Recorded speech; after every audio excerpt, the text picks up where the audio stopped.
এই দেখো বন্ধুরা, এই যে রুটি বানাচ্ছি রাতে। রুটি আর ফুলকপির তরকারি সকালে করেছিলাম।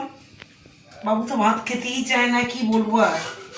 আমার একটু ভাতেই আমরা একটু সন্তুষ্ট।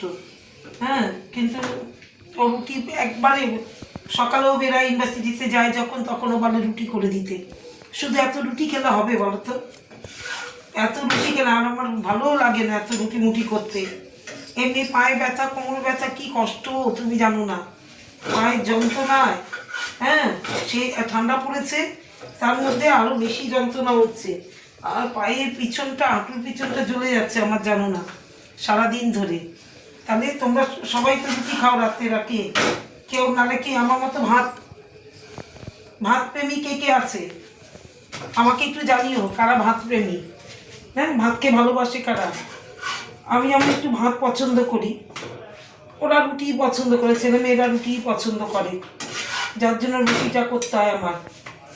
আমি একটু ভাত প্রেমী। সকালে দুপুরে যেটুখানি ভাত থাকে, ধরো একটা রুটি নিয়ে ওই ভাত কাটা দিয়ে খেয়ে নিই, আমার খুব ভালো লাগে খেতে, ভাতটা খেতে। এইবার ভাতটা সবার শেষে খাই, আগে রুটিটা খেয়ে নিই, তারপরে ভাতটা খাই। এইবার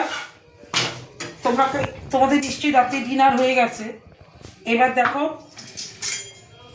আমাদের তো এই তো এখন খেতে খেতে অনেক রাত্রি হবে, মাই তো খাইনি।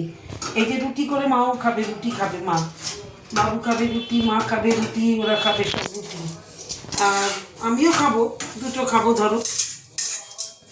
হ্যাঁ, রুটি খাবো, রুটি তরকারি ডাল রাতে, আর একটু দুধ খাবো, হয়ে যাবে। আমি কটা ভাত নেবো সঙ্গে।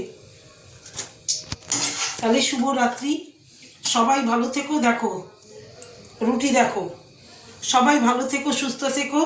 শুভরাত্রি, টাটা।